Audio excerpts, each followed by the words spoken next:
Well, hey everybody, welcome to week 6 of our class, and we're going to keep this one pretty short and sweet. You got a lot to go over this week, and we're kind of winding down to the end of the term, so we're just going to go ahead and get started here right away. And take a look at just your assignments here. You're going to go over quite a few things, including, our video here. There's a couple of videos to watch, and then um, for your assignments, you're going to have a quiz, and then week 6 is plan and control. Um, there's the video. This is the uh, text for the week. There's quite a bit of content here, and I think it's really important just kind of understand how the planning process kind of evolves into how you should set goals and objectives, and like what's a realistic goal and what isn't. But there's quite a few different sub chapters in here, subcategories, and you'll have to go through all those and just kind of take a look and see what they're all about.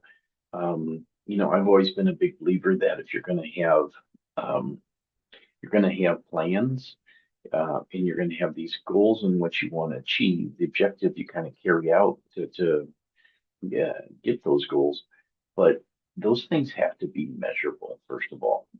If your goals are not measurable, it's going to be really hard to find out if you actually succeeded or not. So they need to be specific, they need to be measurable, they need to be realistic. I think it's one of the things that we can fall into a kind of a victim of is over planning your success. So make sure that when you're doing your planning and your objectives that hey, this is going to be realistic, it's obtainable, it's measurable.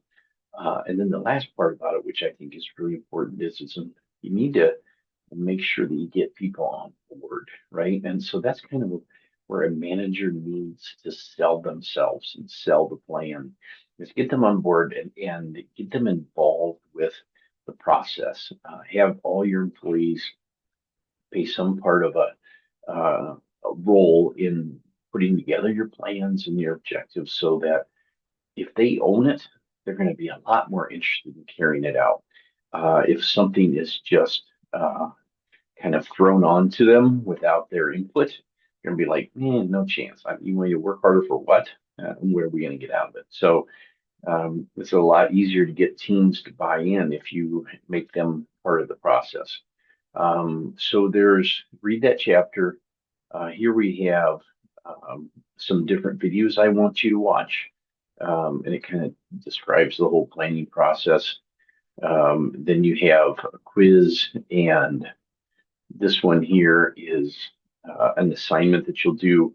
Again, it's a lot like your other assignments where you fill out a template based on some of the components um, of this week's the chapter in the book this week, and then just make sure that you cover all of those. So um, I like it when you explain something in your own words and then maybe even share an example of how that might play out in your experience or how you feel about it. So again, you'll just go ahead and fill this out and then upload it, and that really covers everything for week 6.